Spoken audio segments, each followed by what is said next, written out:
Hai guys, selamat datang kembali di channel Indonesia Belajar. Video ini adalah video kelima dari video berseri atau playlist bertema belajar machine learning dengan Python.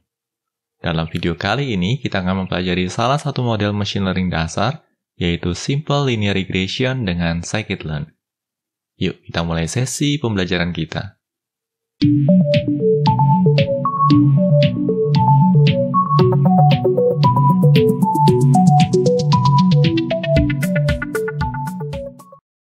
Oh ya guys, sekadar mengingatkan, bagi kalian yang mendapatkan manfaat dari video ini, jangan lupa untuk memberikan like pada videonya. Dan bagi kalian yang belum subscribe di channel Indonesia Belajar ini, pastikan kalian untuk subscribe dan aktifkan juga tombol loncengnya.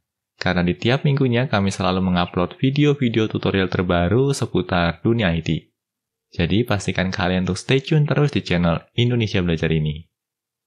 Nah, serupa dengan sesi-sesi pembelajaran sebelumnya, untuk sesi pembelajaran kita kali ini, kami juga sudah menyiapkan notebook.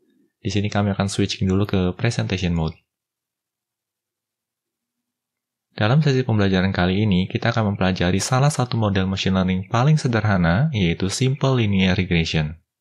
Model machine learning yang satu ini juga umum diperkenalkan sebagai model yang pertama kali dipelajari di kelas machine learning. Nah, untuk sesi pembelajaran kita kali ini akan lebih menekankan pada sisi praktikal dari Simple Linear Regression. Bagi kalian yang membutuhkan referensi lebih lanjut, kalian bisa memanfaatkan halaman Wikipedia berikut ini. Nah, ini halaman Wikipedia-nya ya. Lalu kita klik di sini. Nah, ini merupakan penjelasan lebih lanjut yang juga masih sederhana terkait Simple Linear Regression. Jadi bagi kalian yang butuh untuk mempelajari lebih lanjut, kalian bisa mempelajarinya melalui halaman Wikipedia ini.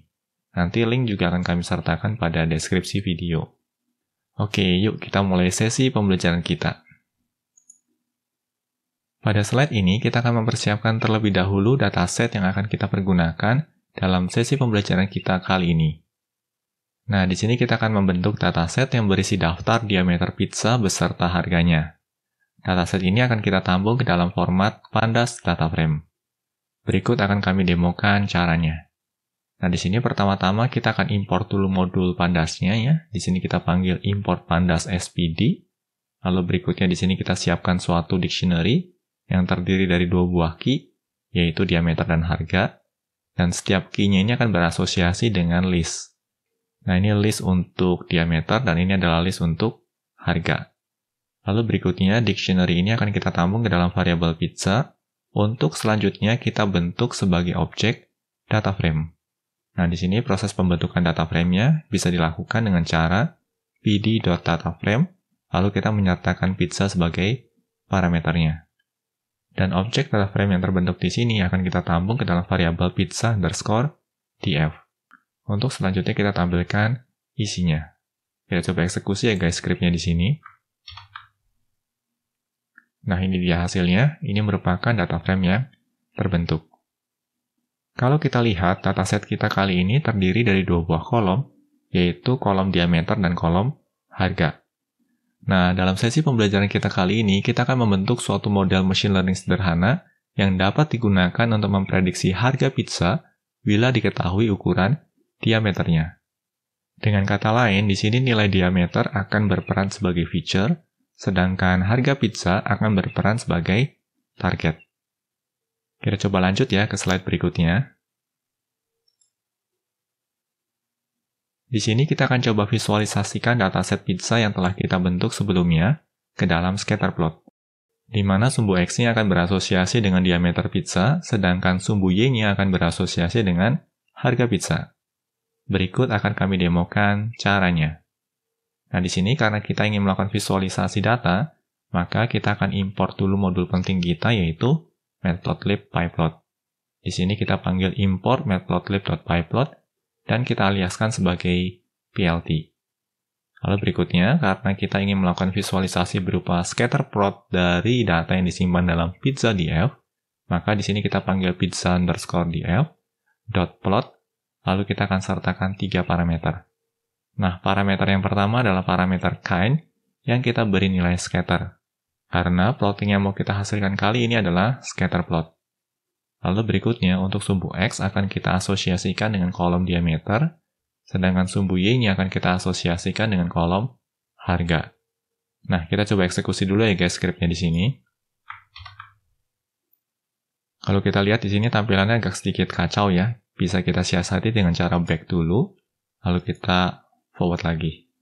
Nah, ini dia. Sekarang tampilannya sudah jauh lebih baik. Nah, lalu berikutnya ya ada beberapa hal lain yang perlu kita perhatikan di sini.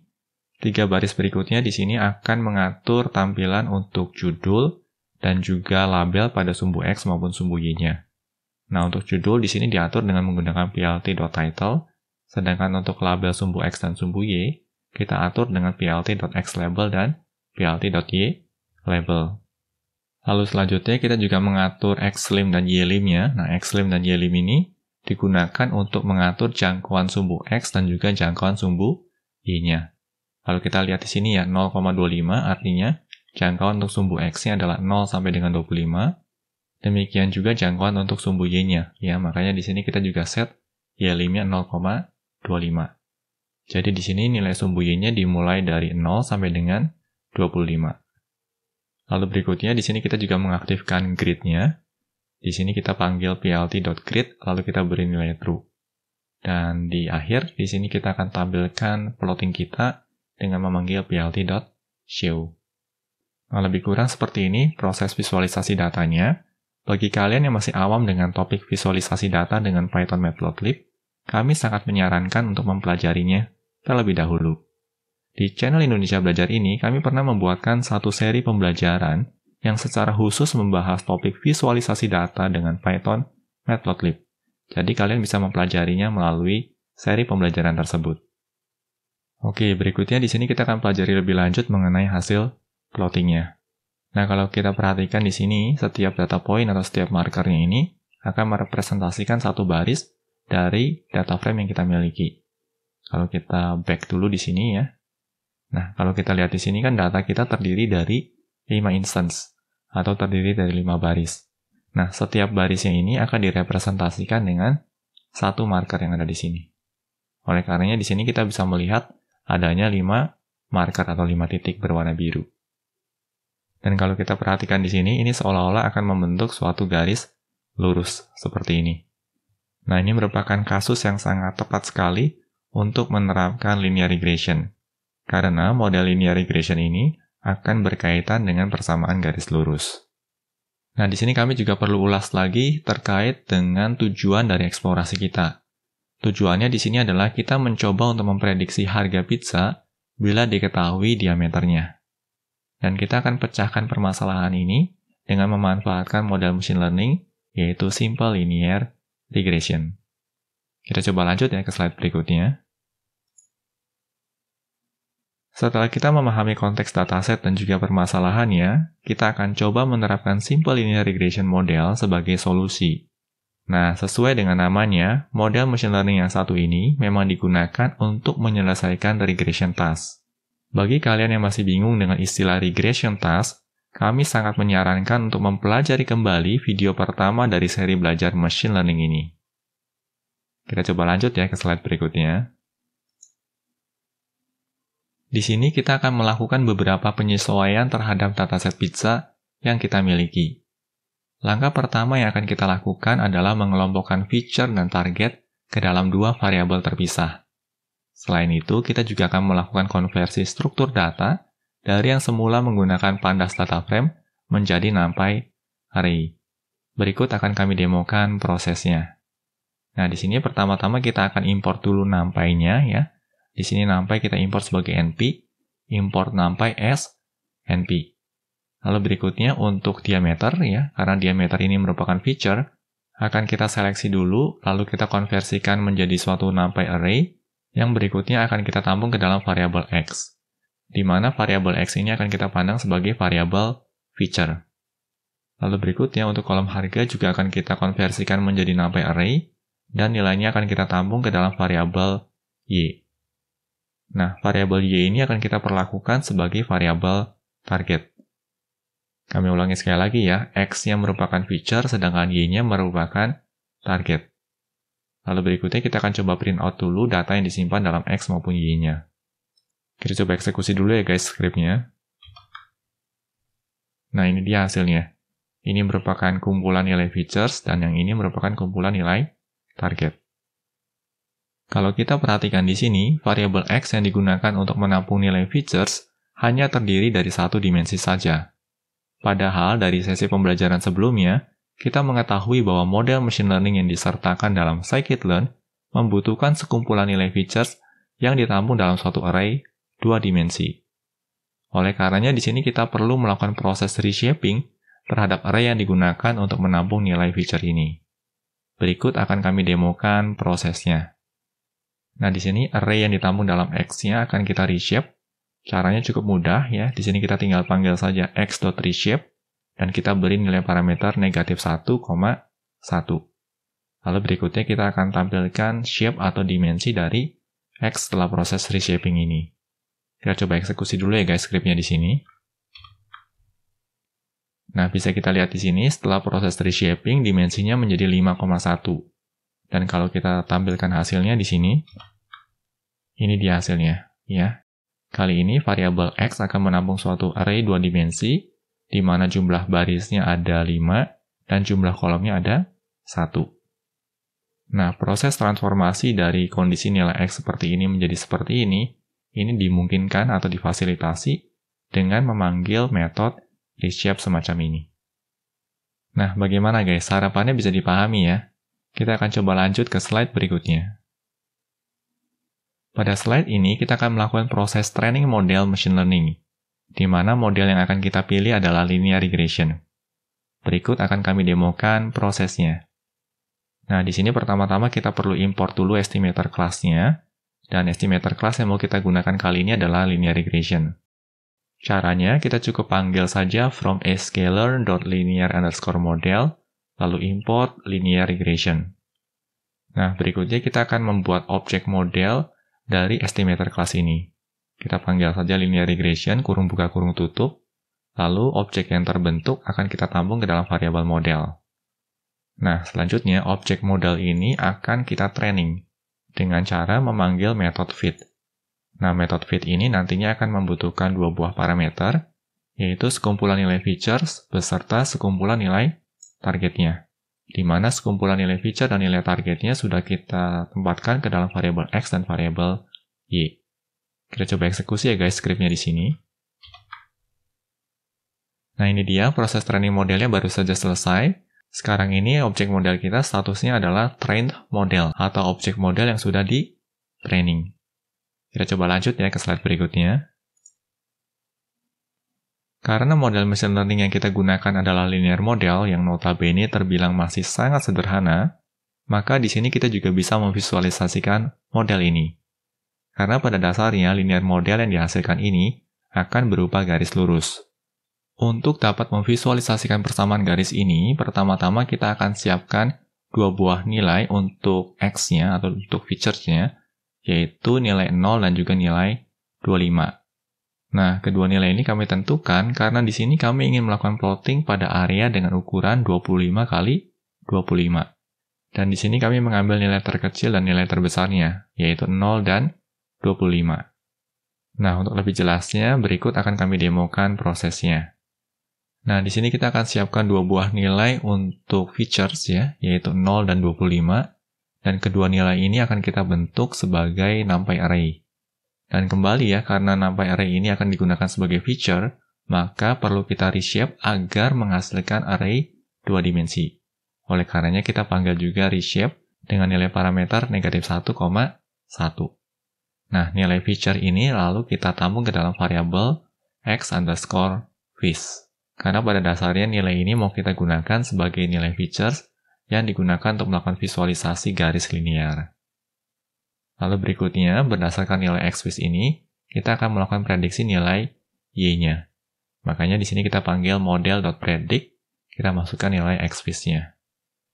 Nah, hasil prediksinya kita tampung ke dalam variabel yvis. Kita coba eksekusi dulu ya guys skripnya di sini. Oke, berikutnya kita akan coba lakukan proses visualisasi. Nah, untuk lebih jelasnya di sini kita akan coba langsung eksekusi dulu skripnya.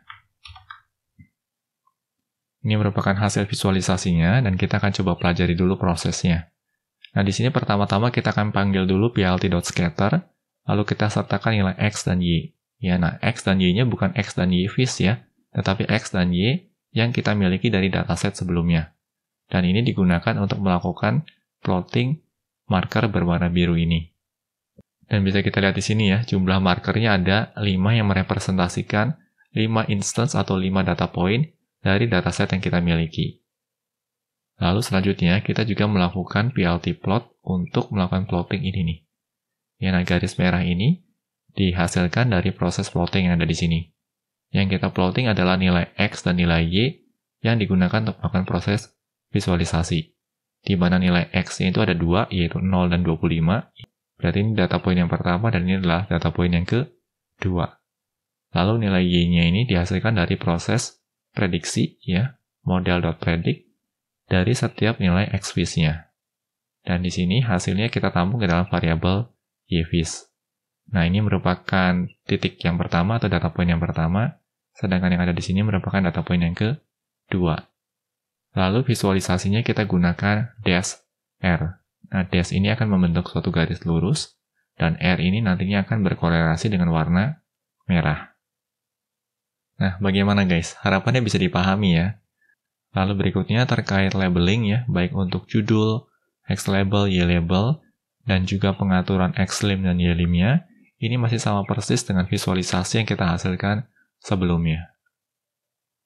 Nah, bagaimana guys terkait proses visualisasi data ini? Harapannya bisa dipahami ya. Nah, di sini kita akan berfokus pada garis linearnya. Nah, garis linear yang berwarna merah ini. Garis linear yang terbentuk di sini akan memiliki formula persamaan yang mengacu pada formula linear regression sebagai berikut. Nah, ini merupakan formula linear regression-nya, yaitu Y sama dengan alpha ditambah beta X, di mana Y-nya ini merupakan response variable atau target, sedangkan X ini merepresentasikan explanatory variable atau features-nya.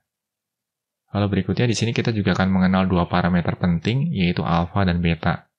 Alpha ini dikenal juga dengan istilah intercept, dan betanya dikenal dengan istilah slope. Dan keduanya merupakan nilai parameter yang perlu kita pahami. Kami ulangi sekali lagi ya. Dalam simple linear regression, terdapat dua parameter yang harus kita pahami. Yang pertama adalah alpha, ini merepresentasikan intercept, dan yang kedua adalah beta. Ini merepresentasikan nilai slope. Intercept merupakan titik pada sumbu Y, di mana garis linear yang terbentuk menabrak. Ya, kalau kita lihat di sini kan, garis linearnya menabrak suatu titik di sumbu Y. Nah, titik ini yang dikenal dengan istilah intercept. Atau dengan kata lain, intercept adalah nilai pada sumbu Y ketika sumbu X-nya bernilai 0. Lalu berikutnya parameter kedua yang perlu kita pahami adalah slope. Nilai slope akan berpengaruh pada tingkat kemiringan dari garis linear yang terbentuk, di mana nilai slope 0 akan menghasilkan garis horizontal. Pada scikit-learn, kita juga bisa mendapatkan nilai intercept dan slope dari model linear regression yang sudah kita training sebelumnya. Berikut akan kami demokan caranya. Nah, caranya seperti ini. Untuk mendapatkan nilai intercept, kita bisa panggil objek model kita, lalu kita panggil .intercept_. Sedangkan untuk nilai slope bisa kita peroleh dengan cara memanggil objek modelnya, lalu kita panggil .coef_. Kita coba eksekusi ya guys scriptnya di sini. Lalu kita coba scroll down, dan ini dia hasilnya. Nah, bisa kita lihat di sini nilai intercept-nya adalah 1,96551, dan nilai slope-nya adalah 0,97 sekian. Nah, nilai intercept ini 1,96 sekian, ini menunjukkan titik yang ada di sini nih. Nah, berarti titik ini nilai sumbu Y-nya adalah 1,96551 sekian. Nah, bagaimana guys terkait dengan slope dan intercept? Harapannya bisa dipahami ya. Kita akan pelajari lebih lanjut pada slide berikutnya. Pada slide ini, kita akan mempelajari lebih detail seputar proses kalkulasi di balik nilai slope yang diperoleh. Nah, di sini ya, mencari nilai slope. Nilai slope pada linear regression bisa diperoleh dengan memanfaatkan formula sebagai berikut. Jadi, nilai beta atau nilai slope tadi diperoleh dengan cara melakukan proses pembagian antara nilai covariance dari X dan Y-nya dibagi dengan nilai variance dari X-nya, di mana X ini merepresentasikan sekumpulan nilai features, sedangkan Y-nya merepresentasikan sekumpulan nilai target. Nah, di sini pertama-tama kita akan lihat dulu ya X dan Y kita ya. Kita akan coba eksekusi skripnya saja di sini. Nah, kalau kita lihat di sini, nilai X kita kan seperti ini ya bentuknya. Setelah kita melakukan proses tree shaping. Jadi pada dasarnya nilai X kita ini berbentuk 2 dimensi dengan jumlah baris 5 dan jumlah kolomnya 1. Nah, untuk melakukan proses kalkulasi covariance dan variance, ada baiknya kita flattenkan dulu, ya, atau kita kembalikan ke bentuk asalnya. Nah, untuk mengembalikan ke bentuk asal, kita bisa gunakan metode flatten. Nah, di sini kita bisa panggil x.flatten. Nah, bisa kita lihat ya, ini merupakan efek setelah kita memanggil x.flatten. Nah, ini dia, ya. Dari yang tadinya 2 dimensi, kembali menjadi 1 dimensi. Ya, flatten berarti diratakan kembali. Di sini juga kita akan mereview kembali nilai Y kita, ya, ini nilai Y kita. Dan kalau kita lihat ya nilai Y-nya sudah 1 dimensi, berarti tidak perlu kita flattenkan. Kita lanjut ya, scroll down dulu. Nah, berikutnya kita akan menghitung nilai variance-nya. Proses perhitungan nilai variance juga sebenarnya cukup mudah. Di sini kita tinggal panggil saja numpy ya atau np.var. Nilai variance ini akan membutuhkan 2 parameter ya. Parameter yang pertama adalah nilai dari variabel x yang sudah diflattenkan. Lalu di sini kita juga membutuhkan parameter kedua yaitu DDOF. Nah, DDOF ini berbicara mengenai degree of freedom. Degree of freedom-nya kita set sebagai 1. Bagi kalian yang masih bingung dengan istilah degree of freedom, ada baiknya kalian untuk mengacu kembali ke pembelajaran statistika. Karena istilah degree of freedom ini bisa kalian temui di statistika. Termasuk juga sebenarnya nilai variance ya, karena variance maupun covariance itu sebenarnya bisa kita pelajari di topik pembelajaran statistika. Nah, di sini hasil perhitungan variance-nya kita tampung ke dalam variabel variance_x yang kemudian kita tampilkan ke layar. Kita coba eksekusi ya guys skripnya di sini. Nah, ini dia hasilnya ya. Variance-nya adalah 23,2. Nah, setelah variance-nya ketemu, berikutnya kita akan coba kalkulasi nilai covariance-nya. Nah, di sini untuk menghitung nilai covariance, cukup mudah, ya kita cukup panggil saja np.cov, lalu membutuhkan 2 parameter. Parameter pertama adalah nilai x yang sudah diflattenkan, lalu parameter keduanya adalah y. Nah, kita coba eksekusi ya guys skripnya di sini. Nah, pemanggilan fungsi np.cov ini akan menghasilkan yang namanya covariance matrix. Dan di sini matriksnya terdiri dari 2 kolom dan 2 baris. Tetapi sebenarnya nilai covariance yang mau kita gunakan adalah yang berada dalam diagonal ini. Ya, kalau kita lihat ya, kedua nilai ini sama persis. Yang mau kita ambil adalah nilai ininya. Oke.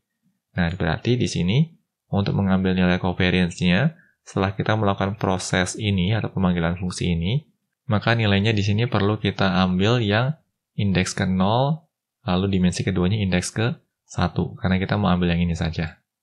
Nah, ini merupakan prosesnya ya. Oh ya, di sini sebaiknya saya akan coba konsisten ya menggunakan metode flatten. Mohon maaf sebelumnya karena kami pernah menggunakan metode yang lain yaitu transpose. Tetapi untuk menyederhanakan penjelasan di sesi ini, ada baiknya kita konsisten menggunakan metode flatten saja. Oke, seperti ini. Lalu hasil dari covariance-nya kita tampung ke dalam variabel covariance_xy. Ya, sekali lagi kami ingatkan nilai yang mau kita ambil adalah nilai yang ini. Oke, berikutnya kita akan coba eksekusi skripnya. Dan ini dia hasilnya. Ya, ini merupakan nilai covariance X dan Y-nya. Nah, setelah nilai variance dan nilai covariance yang kita temukan, berikutnya kita bisa menggunakan formula yang ada di sini ya. Di mana nilai slope itu bisa kita hasilkan atau kita peroleh dengan cara melakukan pembagian nilai covariance dengan nilai variance-nya. Kita scroll down di sini, ya. Slope sama dengan covariance xy kita bagi dengan variance x. Dan kita tampung nilai ke dalam variabel slope. Untuk selanjutnya kita tampilkan ke layar. Kita coba eksekusi ya guys skripnya di sini. Kita scroll down, dan ini dia hasilnya. Nah, bisa nampak di sini nilai slope-nya adalah 0,97629. Dan kalau kita back dulu ya ke slide sebelumnya, nah nilainya sama persis ya, 0,97629 sekian. Oke. Nah, ini merupakan proses perhitungan nilai slope yang dilakukan oleh scikit-learn. Bagaimana guys, harapannya bisa dipahami ya? Kita akan coba lanjut ke slide berikutnya. Setelah kita mempelajari proses kalkulasi di balik nilai slope, berikutnya kita akan pelajari proses kalkulasi di balik nilai intercept. Mencari nilai intercept. Nilai intercept pada linear regression bisa diperoleh dengan memanfaatkan formula berikut ini. Nah, nilai alpha atau nilai intercept ini diperoleh dengan cara menselisihkan nilai rata-rata dari Y atau nilai rata-rata dari targetnya, diselisihkan dengan hasil perkalian antara slope dengan nilai rata-rata dari X-nya. Nah, di sini formulanya jauh lebih sederhana ya. Di sini kita akan coba kalkulasikan dengan menggunakan script ya. Intercept sama dengan, untuk mencari nilai rata-rata dari Y, kita bisa panggil np.min Y, lalu kita selisihkan yang kita kurangkan dengan perkalian antara nilai slope yang sebelumnya kita hitung, lalu kita coba kalikan dengan np.min dari X. Dan nilainya ini kita tampung ke dalam variabel intercept untuk selanjutnya kita cetak. Kita coba eksekusi ya guys scriptnya di sini. Dan ini dia hasilnya, bisa nampak di sini nilai interceptnya adalah 1,96551. Dan kalau kita bandingkan ya dengan slide sebelumnya di sini, ya cocok ya, nilai interceptnya adalah 1,96551. Nah, bedanya di sini kita tidak melakukan proses perhitungan secara manual ya, kita tinggal mengambil saja parameter yang ada dalam objek model kita. Sedangkan kalau di sini ya, kita lakukan prosesnya secara manual karena kita mau memahami proses perhitungan di balik nilai slope dan nilai intercept-nya. Nah, bagaimana guys? Harapannya bisa dipahami ya. Kita coba lanjut ke slide berikutnya. Setelah memahami proses kalkulasi nilai slope dan intercept, berikutnya kita akan gunakan model linear regression yang telah kita training sebelumnya untuk melakukan prediksi harga pizza berdasarkan ukuran diameternya. Untuk kasus kali ini, kita akan memprediksi harga pizza berdasarkan 3 nilai diameter. Berikut akan kami demokan prosesnya. Nah, di sini kita sudah menyiapkan 3 nilai diameter, yaitu 12, 20, dan 23 sebagai features yang mau kita prediksi. Nah, di sini ketiga nilai ini akan kita bundle sebagai suatu NumPy array ya, makanya di sini kita panggil np.array. Dan karena di sini kita hanya memiliki satu nilai features ya, yaitu diameter saja, maka array-nya perlu kita reshape untuk menjadi array 2 dimensi. Ya, makanya di sini kita panggil .reshape minus 1,1. Nah, lalu nilai yang terbentuk ini atau array yang terbentuk ini kita tampung ke dalam variabel diameter underscore pizza. Kita coba eksekusi dulu ya guys scriptnya di sini. Nah, ini dia, ini merupakan nilai features dari diameter pizza yang mau kita prediksi harganya. Di sini array-nya sudah array 2 dimensi ya, yang terdiri dari 3 baris dan 1 kolom ya. Artinya sudah sesuai dengan ketentuan pada scikit-learn. Berikutnya, kita sudah siap untuk melakukan prediksi harga pizza berdasarkan ketiga nilai diameter ini. Nah, di sini kita panggil saja model.predict dan kita masukkan diameter pizzanya. Lalu hasil prediksinya akan kita tampung ke dalam variabel prediksi underscore harga. Dan selanjutnya kita coba tampilkan ke layar.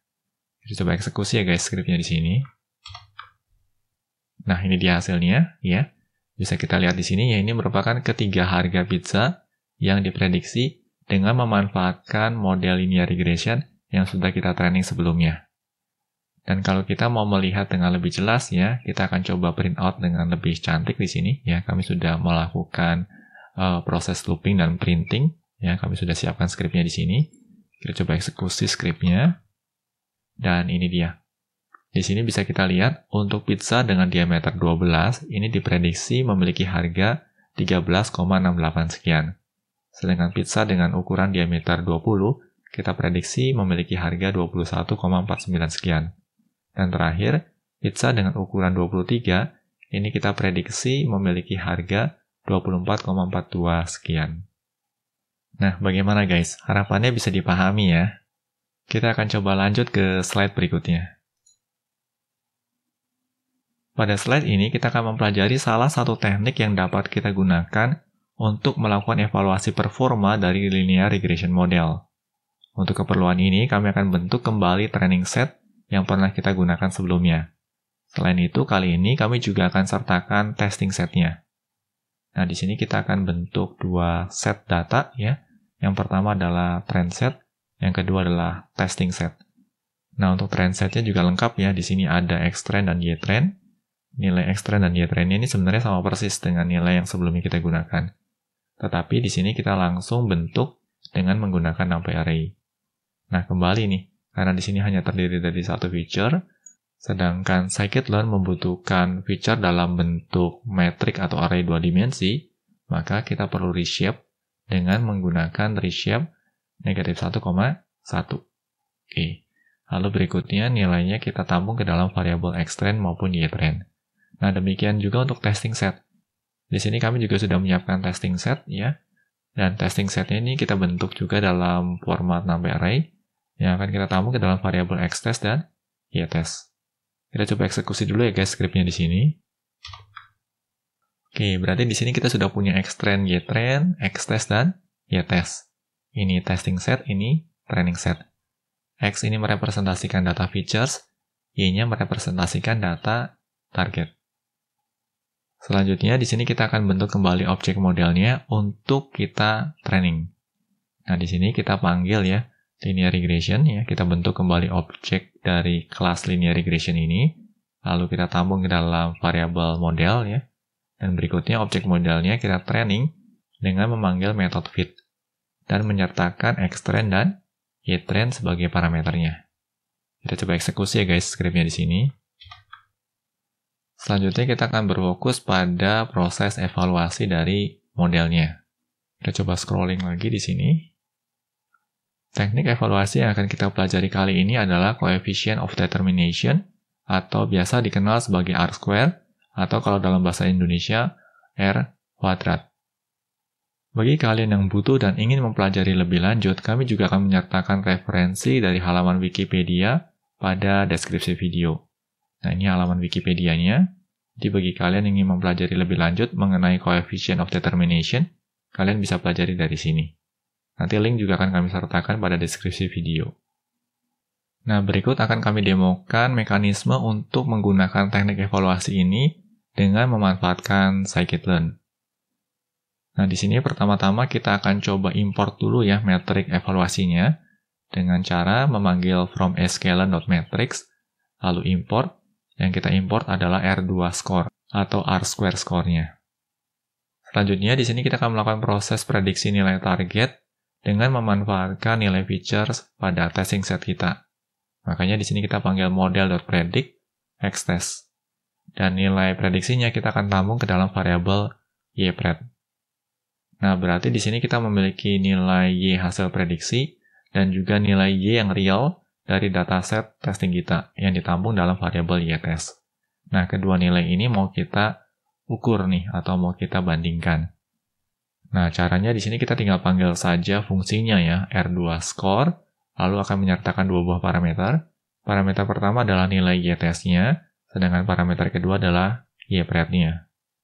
Dan hasil pengukuran metriknya ini akan kita tampung ke dalam variabel R-square. Untuk selanjutnya kita tampilkan ke layar. Kita coba eksekusi ya guys scriptnya di sini. Kita scroll down dan ini dia hasilnya. Nah, bisa kita lihat di sini ya, nilai R-squared-nya adalah 0,662 sekian. Nah, nilai R-squared ini semakin dia mendekati 1 itu semakin baik. Semakin dia menjauhi 1 atau mendekati 0 itu sebenarnya makin buruk. Lalu ketika kita memiliki model yang kualitasnya memang benar-benar buruk sekali, maka kita akan mendapati nilai R-squared dengan nilai negatif. Oh ya guys, R-squared ini hanya merupakan salah satu teknik evaluasi model machine learning yang bisa kita gunakan. Pada beberapa sesi pembelajaran selanjutnya, kita juga akan mempelajari sejumlah teknik evaluasi model lainnya. Kita coba lanjut ya guys ke slide berikutnya.